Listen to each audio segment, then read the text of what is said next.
अस्सलाम वालेकुम स्टूडेंट्स। मैं हूं आपका टीचर जमील अब्बासी और आप देख रहे हैं मेरा यूट्यूब चैनल अब्बासी अकेडमी। इस चैनल पर आपको कंप्यूटर साइंस सब्जेक्ट से रिलेटेड लेक्चर्स अवेलेबल होंगे जिनसे आप लोग फ़ायदा उठा सकते हैं। तो अगर आप लोग मेरे चैनल पर नए हैं तो इस चैनल को लाइक और सब्सक्राइब करना मत भूलें और साथ बेल के आइकन को भी क्लिक कर दें ताकि आपको आने वाले हर नए लेक्चर के बारे में नोटिफिकेशन मिलता रहे। तो आए चलते हैं आज के लेक्चर की तरफ। अस्सलाम वालेकुम स्टूडेंट्स। आज हम फर्स्ट ईयर के कंप्यूटर साइंस का चैप्टर नंबर 5 स्टार्ट करते हैं, जिसका नाम है कंप्यूटर आर्किटेक्चर। आर्किटेक्चर से क्या मुराद है कि कंप्यूटर की जो है वो बनावट किस तरह है, कौन कौन से इसमें इंस्ट्रूमेंट्स इस्तेमाल होते हैं, कैसे इसकी वर्किंग होती है। तो ये तमाम चीज़ें आर्किटेक्चर में आ जाती हैं। अब अगर देखा जाए तो एग्ज़ाम्स के लिहाज से ये चैप्टर बहुत ही ज़्यादा इम्पोर्टेंट है। तकरीबन 21 नंबर का जो है वो पेपर इस चैप्टर से बनता है। तो वैसे भी इस चैप्टर की बहुत इंपॉर्टेंट है और एग्ज़ाम्स के हवाले से तो इसकी इम्पोर्टेंट बहुत ही ज़्यादा है। तो अगर कोई स्टूडेंट फर्स्ट 5 चैप्टर जो है वो इस बुक के कर ले तो उसका तकरीबन पूरा पेपर जो है वो अटेम्प्ट हो जाता है। तो पहले 5 चैप्टर अगर आप लोग कर लेते हैं तो आपकी तैयारी बहुत ही ज़्यादा अच्छी हो जाएगी। अब हम इसमें चैप्टर में देखते हैं कि क्या-क्या चीज़ें डिस्कस होती हैं। सबसे पहले डिस्क्राइब वॉन न्यूमैन डिज़ाइन। तो वॉन न्यूमैन डिज़ाइन क्या होता है? इन 1951 a scientist von Neumann and his team proposed a design of stored program computer कि 1951 में वॉन न्यूमन और उसकी टीम ने एक सिस्टम कंप्यूटर का जो है वो डिज़ाइन प्रपोज किया। स्टोर्ड प्रोग्राम कंप्यूटर थे कि 1951 से जो पहले कंप्यूटर थे वो इंस्ट्रक्शंस को, डाटे को स्टोर नहीं करते थे, सिर्फ वर्किंग करते थे। जबकि 1951 में जो उन्होंने इंट्रोड्यूस करवाया तो ये स्टोर्ड प्रोग्राम कंप्यूटर था, जो प्रोग्राम्स को और डाटे को अपने पास स्टोर भी रखता था। Program and data are stored in computer memory according to this design. इस डिज़ाइन के मुताबिक प्रोग्राम और डाटा जो है वो कंप्यूटर की मेमोरी में स्टोर भी हो सकता था। The computer read the instruction one by one and execute them कि जो उसके अंदर इंस्ट्रक्शन स्टोर होती थी, कंप्यूटर उनको एक एक करके रीड करता था और एग्जीक्यूट करता था। It is very simple design. It has proved to be very powerful and general purpose. ये एक सादा डिज़ाइन था और ये ज़्यादा पावरफुल जो है वो साबित हुआ।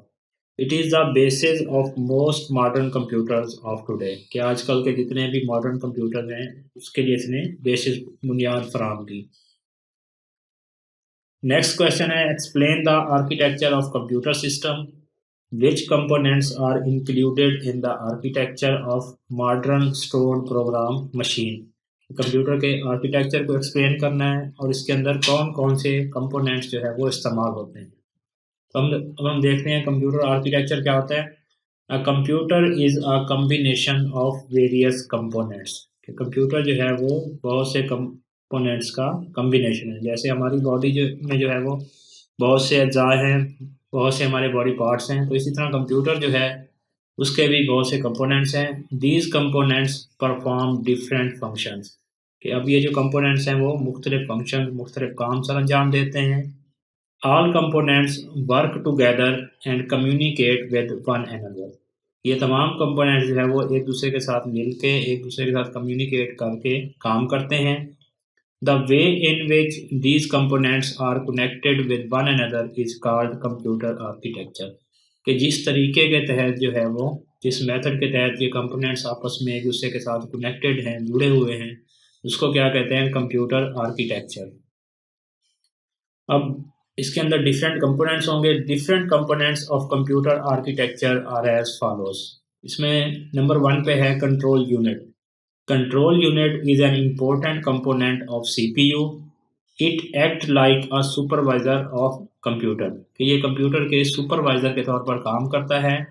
It control all activities of computer कि ये कंप्यूटर्स की तमाम एक्टिविटीज, जो भी इसने काम अंजाम देने हैं, तमाम को जो है वो कंट्रोल करेगा।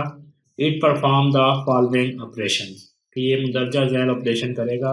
नंबर 1 है it fetches instruction from main memory कि ये रैम से, मेन मेमोरी से इंस्ट्रक्शन को फैच करेगा, हासिल करेगा। नेक्स्ट क्या करेगा? It interpret the instruction to find what operation is to be performed, कि ये उस इंस्ट्रक्शन को इंटरप्रेट करेगा, उसका जायजा लेगा, मुशाहिदा करेगा कि इसके ऊपर कौन कौन से ऑपरेशन जो है वो परफॉर्म होने हैं। नंबर 3 क्या है, it control the execution of instruction, कि ये फिर उन जो इंस्ट्रक्शन होंगी जो मेन मेमोरी से आई हैं उसकी एग्जीक्यूशन को भी कंट्रोल करेगा। नेक्स्ट है ALU, arithmetic and logic unit. ALU is a part of CPU. Actual execution of instructions take place in this part. कि ALU जो है वो CPU का हिस्सा है और जो एक्चुअल एग्जीक्यूशन होती है इंस्ट्रक्शन की वो इस हिस्से में होती है। All arithmetic and logical operations are performed in ALU, कि तमाम arithmetic और logical operation जो है वो ALU परफॉर्म करता है। It consists of 2 units. Number 1 पे है arithmetic unit और नंबर 2 पे है लॉजिक यूनिट। तो अरिथमेटिक यूनिट क्या होगा, arithmetic unit of ALU perform the basic arithmetic functions like addition, subtraction, multiplication and division, कि जो बेसिक अरिथमेटिक ऑपरेशंस हैं उन सब को जो है ये अरिथमेटिक यूनिट जो है वो परफॉर्म करेगा। उसमें एडिशन है, सब्ट्रैक्शन है, मल्टीप्लिकेशन है और डिवीजन है। उसके बाद है logic unit. Logic unit of ALU perform logical operations like comparing two data items to find which data item is greater than, equal to or less than the other, कि जो comparison जैसे काम होंगे वो तमाम जो है वो लॉजिकल यूनिट करेगा। जैसा कि दो आइटम्स को या दो चीज़ों को कंपेयर करना कि एक चीज़ जो है वो दूसरी से बड़ी है, बराबर है या छोटी है। अब ये कंप्यूटर के आर्किटेक्चर की एक डायग्राम यहाँ पे दिखाई हुई है, इसको देख के आप लोग तब कंप्यूटर की तमाम वर्किंग को समझ सकते हैं। इसके यहाँ पे एक साइड पे स्टोरेज डिवाइसेस हैं, इस साइड पे जो है इसमें इनपुट डिवाइसेस हैं जिसके ज़रिए हम कंप्यूटर को डाटा इंटर करते हैं। अब यहाँ से डाटा इनपुट होके इनपुट डिवाइसेस की मदद से इधर आएगा, उसके बाद ये सेंट्रल प्रोसेसिंग यूनिट के पास भी जाता है और मेन मेमोरी के पास भी। अब मेन मेमोरी के पास अब जैसे ही आप कोई चीज़ इनपुट करते हैं तो वो इनपुट डिवाइसेस की मदद से डायरेक्टली चली जाती है मेन मेमोरी के पास, रैम के पास।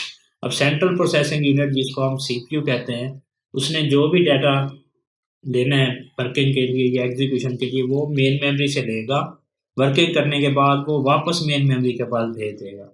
उसके बाद क्या है, मेन मेमोरी जब डाटा प्रोसेस हो के मेन मेमोरी के पास पहुंच जाएगा तो वो उसको सेकेंडरी स्टोरेज में भी स्टोर करवा सकती है और आउटपुट डिवाइसेस के पास भी उसको सेंड करती है डिस्प्ले करवाने के लिए।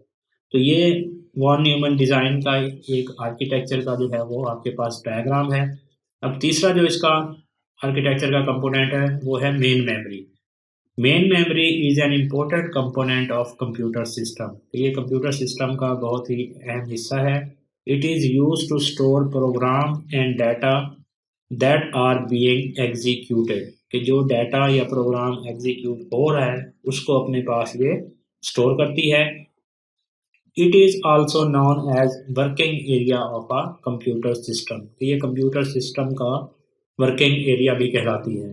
उसके बाद है IO यूनिट। IO यूनिट से मुराद क्या है, input output unit.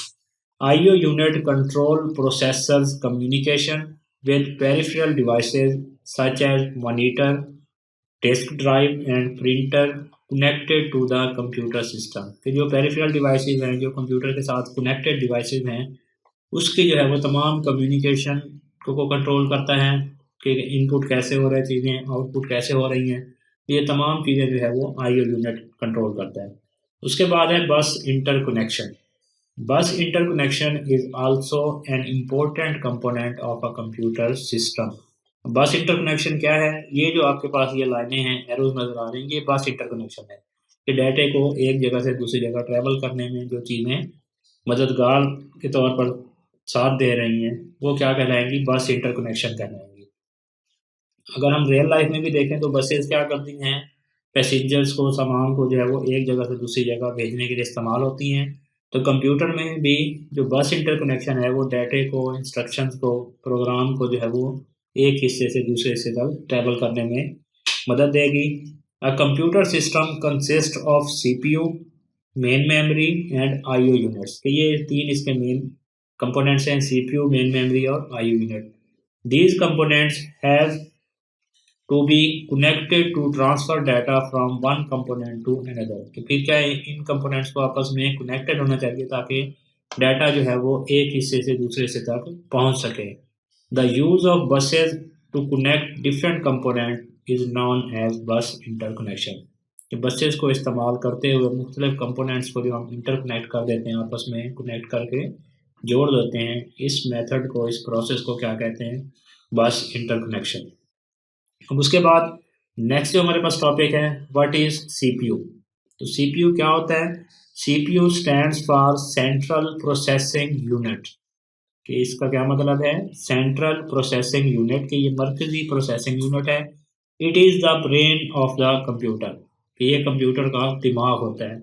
It is the most important component of a computer, कि ये कंप्यूटर का सबसे ज़्यादा अहम कंपोनेंट है।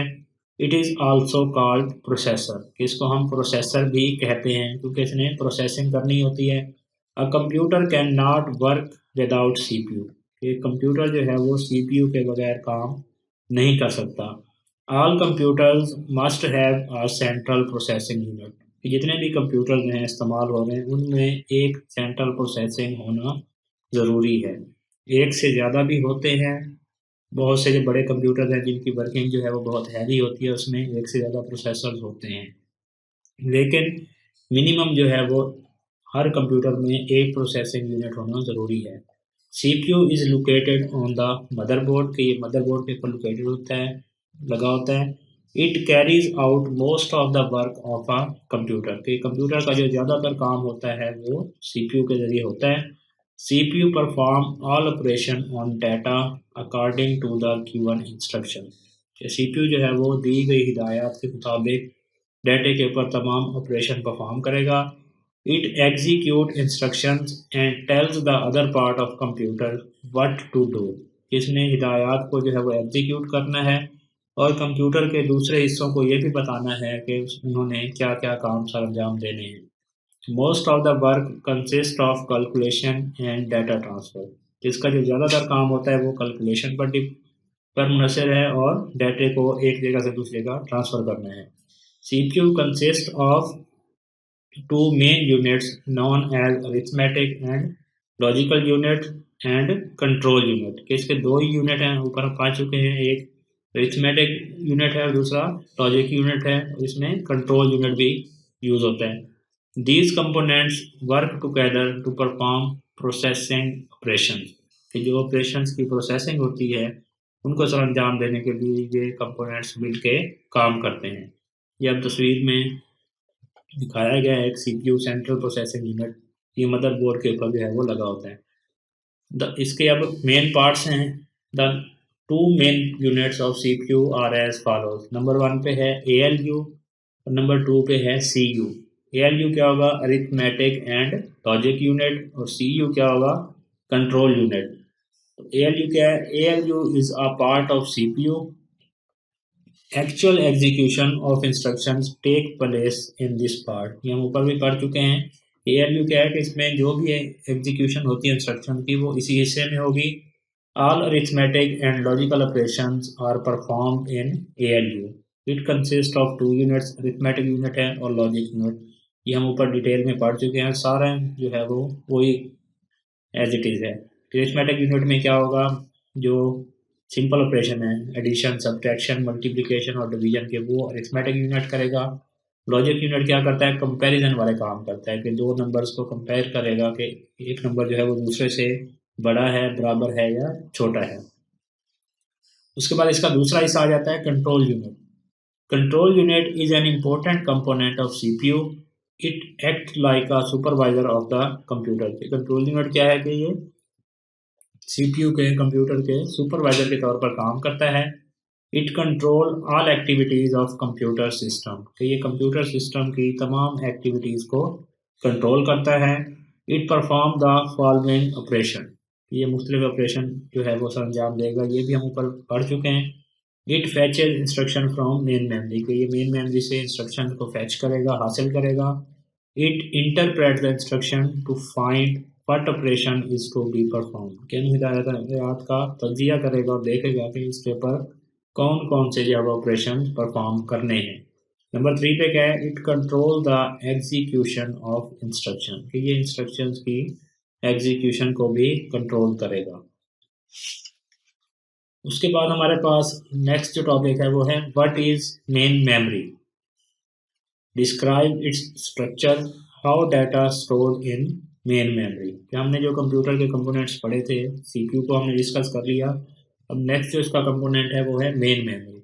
तो मेन मेमोरी क्या है? Main memory is an important component of computer system, ये कंप्यूटर सिस्टम का अहम हिस्सा है। It is used to store program and data that are being used, कि जो डाटा या प्रोग्राम इस्तेमाल किया जा रहा है उसको ये अपने पास स्टोर करती है। It is also known as working area of a computer system, ये कंप्यूटर सिस्टम का वर्किंग एरिया कहलाता है। A computer can not work without main memory, ये कंप्यूटर जो है वो मेन मेमोरी के बगैर काम नहीं कर सकता, क्योंकि अगर कंप्यूटर का वर्किंग एरिया ही नहीं होगा तो कंप्यूटर काम नहीं करेगा। उसके बाद मेन मेमोरी का स्ट्रक्चर है कि ये किस तरह इसकी बनावट होती है। Main memory in the modern computer is built in the form of a chip, ये एक चिप की फॉर्म में होती है। The chip is made of semiconductor material, ये जो चिप है वो एक सेमीकंडक्टर मटेरियल के साथ बनी होती है।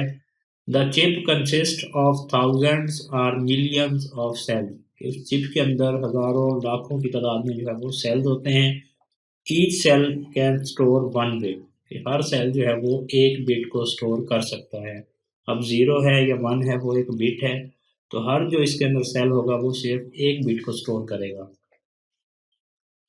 The cells in main memory are logically organised as group of 8 bits, ये जो सेल्स हैं फिर 8 बिट्स के ग्रुप्स की शक्ल में आपस में ऑर्गेनाइज होते हैं, तरतीब दिए गए होते हैं। One group of 8 bit is known as byte, कि 8 बिट का जो एक ग्रुप होगा उसको बाइट कहते हैं। Each byte in the memory is assign a unique number, कि हर बाइट को जो है मेमोरी के अंदर फिर एक यूनिक नंबर असाइन किया जाता है।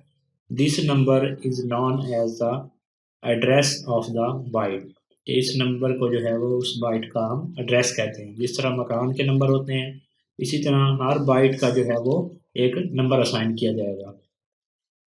अब हम मेमोरी के अंदर से डाटा को कैसे एक्सेस कर सकते हैं। Accessing data in main memory, main memory is a sequence of bytes, ये बाइट्स की एक तरतीब होती है।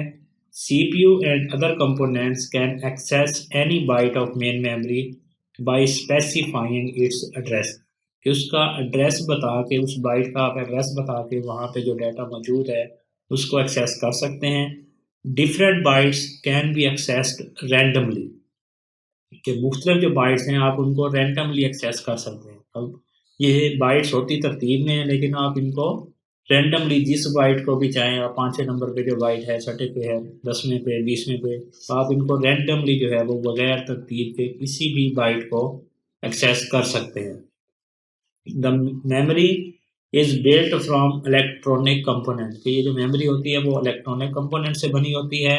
Accessing any part of memory takes equal time, कि जिस भी आप मेमोरी के हिस्से को या जिस बाइट को भी एक्सेस करेंगे वो सेम टाइम लेगा। आप पहली को कर लें तब भी उतना टाइम लगना है, 10वीं को कर लें, 20वीं को कर लें, जिसको भी करेंगे टाइम जो है वो इक्वल लगेगा। No mechanical movement is required when data is accessed from main memory, तो जब आप मेन मेमोरी से डाटा को एक्सेस कर रहे हैं तो उसके लिए कोई मैकेनिकल मूवमेंट की ज़रूरत नहीं पड़ती, कि रैम जो है वो चल के सीपीयू के पास नहीं आती, सिर्फ डाटा जो है वो वहाँ से भेजा जाता है। That is why the main memory is very fast as compared to other storage devices such as magnetic disk, कि ये मेन मेमोरी जो है वो दूसरी स्टोरेज डिवाइसेस की निस्बत जो है वो ज़्यादा फास्ट है। जैसा कि मैग्नेटिक डिस्क है, हम पढ़ चुके हैं प्रीवियस चैप्टर में कि उसके अंदर जो है वो प्लेटर्स लगे होते हैं, वो घूमते हैं तब जाके डाटा जो है एक्सेस होता है। तो रैम में इस तरह का कोई प्रोसेस नहीं होता, जहाँ पे चिप लगी हुई है उसमें वहीं पे रहना है और डाटे को जो है वो सीपीयू के पास भेज देना है। There are 2 types of memory known as RAM and ROM, इसकी 2 टाइप्स हैं, एक है रैम और दूसरी रोम। हम इनकी डिटेल जो है वो हम इंशाल्लाह नेक्स्ट लेक्चर में देखेंगे। तब तक के लिए अल्लाह हाफिज़।